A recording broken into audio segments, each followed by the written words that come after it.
Hello everyone, a very warm welcome to you. Taking a bit of a risk today with this walk because it is very dark. Yes, it could rain at any second, but this time I want to talk to you about advertising.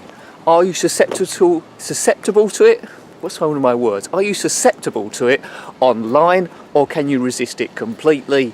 Or what about other forms of advertising as well? Now, it's taken a bit of a creepy step, this. Advertising, or marketing as we all know, is a special way that companies use to try and sell their products to you. Sometimes you might want them, sometimes on a hard sell you might not want them and end up buying them if you're a bit susceptible. But you've got to be strong in the force. Mind tricks have no effect on you. It used to be the only form of advertising you would get is between TV adverts and that junk mail that comes through your letterbox, offering you free pizzas, 2 for the price of 1, and all that sort of stuff, and the occasional phone call you would get at home with your name's on a list and they're just phoning you off the blue saying you're entitled to PPI or something. But who answers their landline now? Because it's always a joke telephone call. I know I don't. The internet is another kettle of ball games. We've all had that bit where you've been on a website and the adverts, when you go into another website, and the adverts that are produced around that seem to be everything you looked at before. So you think, hang on a minute. So I was on YouTube the other day, and it just so happened, by a sheer chance, the adverts round the video were for hats. How did they get that? It's almost as if they knew who I was. Quite often when you go on Amazon, if you go onto another website there, and if their adverts are showing, could be someone's blog or whatever, it will be the stuff you've just looked at. So marketing is getting cleverer and cleverer and cleverer.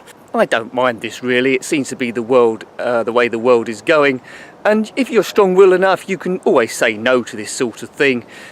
Just because I've seen an advert for Coca-Cola doesn't mean to say I'm going to suddenly buy 10 cratefuls. Adverts on Facebook aren't really going to influence me, although they're sort of like reading cookies, trying to tailor it to what you actually want. And you can't really blame advertisers, can you?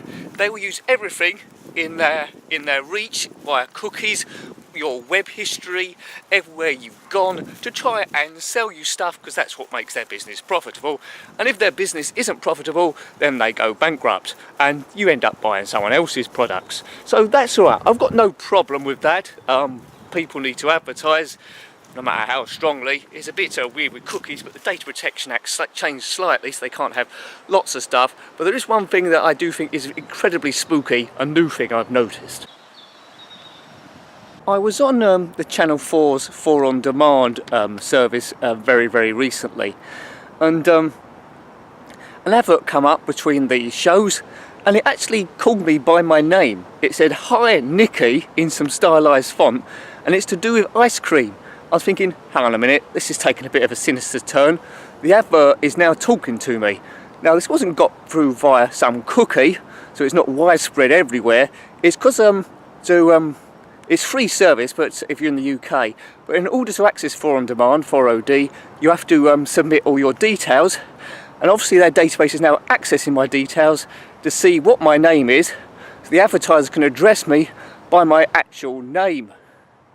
Should that be allowed? I don't really know what this is going to lead to.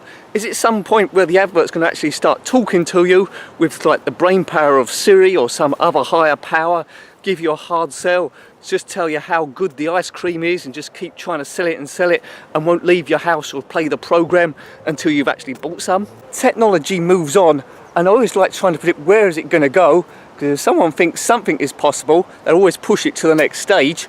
So, you know, we've progressed from adverts through your door and through television to adverts online tailoring it better to the person actually online and sites they've actually previously visited, to the next stage where the advert's actually calling you by your name, how much information do they know about you, and you know, the next stage is, as I say, having a conversation with the advert and physically having to say no before it moves on. Like someone at your doorstep trying to sell feather dusters, which you know you can't slam the door on, but you know you want to. You can't change the rate of progress, if that's indeed what it is. Everyone seems to be a marketable product now that signs up online or looks at any site at all. What do you think of that? Are you susceptible to this kind of advertising? Would an advert addressing you by your name, would that have any influence to you? At this stage it is just a name on a screen. It isn't actually speaking my name like Nick, get ice cream, lovely ice cream. It's not doing that, but it's only a matter of time, isn't it? So what do you think about that? Has that been happening to you? Has your name been popping up on adverts for sites that you've actually been to? Let me know about your thoughts about that. Seem to have got lucky with the rain again, although it is looking a little bit dark. So, till next time, I will see you later on. And Jenkins.